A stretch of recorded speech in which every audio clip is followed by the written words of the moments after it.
Bismillahirrahmanirrahim. Assalamualaikum warahmatullahi wabarakatuh. Di pertemuan kita kali ini, kita akan membahas Uni5 Modeling Language.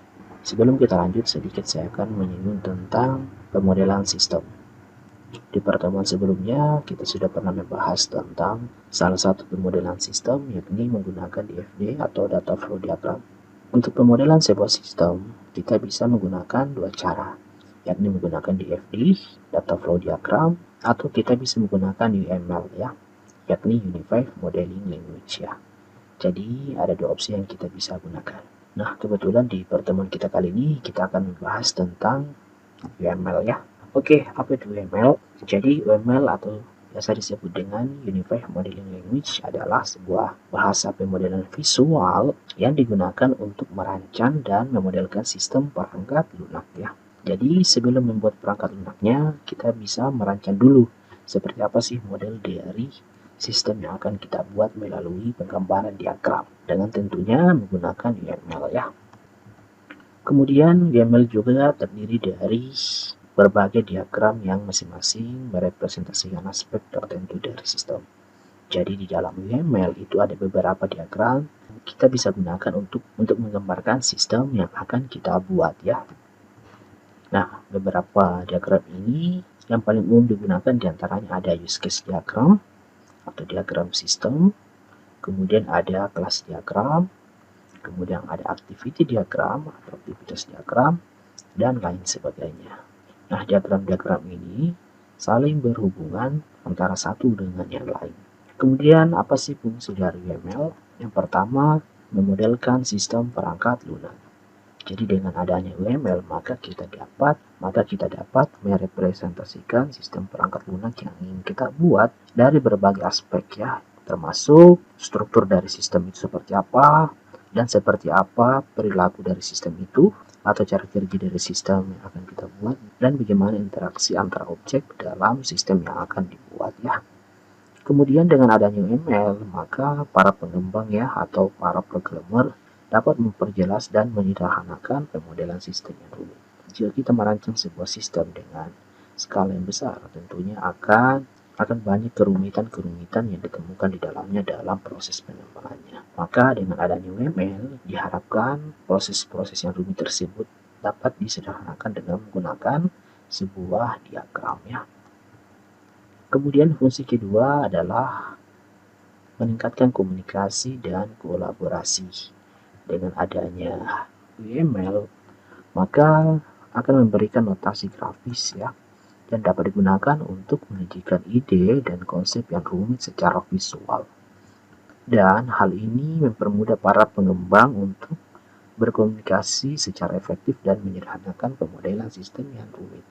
Nah, dengan adanya diagram UML, maka para programmer bisa dengan mudah saling bertukar ide terkait pengembangan yang akan dibuat. Apalagi pada saat pembuatan ada kendala yang ditemukan untuk sebuah pengembangan sistem, maka para pengembang atau para programmer bisa saling berkomunikasi untuk menyelesaikan masalah tersebut dengan cara saling berkolaborasi.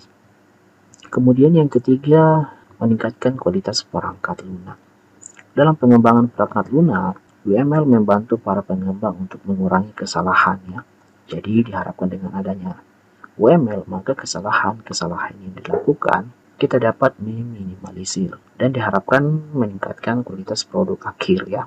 Dengan memodelkan sistem secara visual, yakni dalam bentuk diagram, para pengembang dapat mengidentifikasi masalah dan kesalahan sebelum produk akhir diimplementasikan. Jadi sebelum perangkat lunak itu dibuat, kita sudah bisa mengidentifikasi kira-kira kesalahan-kesalahan atau kemungkinan-kemungkinan kesalahan apa saja yang akan terjadi dalam perangkat lunak yang akan kita buat.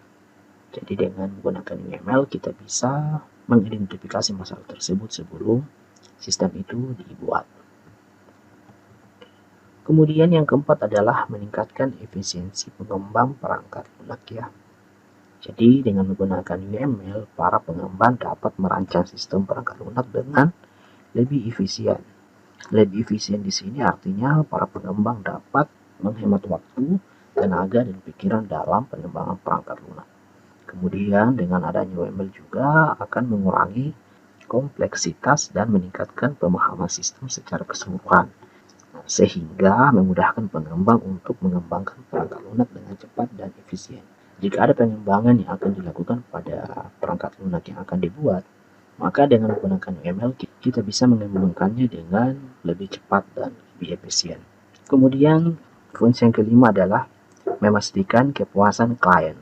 Dalam pengembangan perangkat lunak, UML diharapkan membantu untuk memastikan bahwa produk akhir sesuai dengan kebutuhan persyaratan klien. Jadi diharapkan produk yang kita buat sesuai dengan keinginan klien ya, atau pemesan dari aplikasi tersebut, atau bisa juga pengguna dari aplikasi tersebut.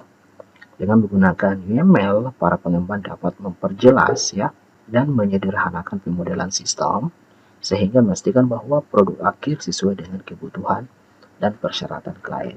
Jadi dengan adanya UML diharapkan perangkat lunak yang dibuat sesuai dengan keinginan klien ya. Kemudian kita masuk di diagram UML ya. Diagram UML di sini adalah notasi grafis yang digunakan dalam Unified Modeling Language untuk merepresentasikan aspek tertentu dari sistem perangkat lunak. Berikut beberapa jenis diagram yang umum digunakan dalam membuat atau merancang diagram UML. Yang pertama ada use case diagram, yang kedua ada class diagram, kemudian ada activity diagram, sequence diagram, dan yang terakhir ada stacker diagram ya. Nah, diagram-diagram ini yang paling sering digunakan dalam pemodelan menggunakan UML. Di pertemuan selanjutnya kita akan bahas satu-satu dan kita akan praktekkan bagaimana proses pembuatan diagram-diagram yang ada di dalam UML ya. Oke, saya kira cukup untuk materi pembahasan tentang UML ya. Kita lanjut di materi selanjutnya.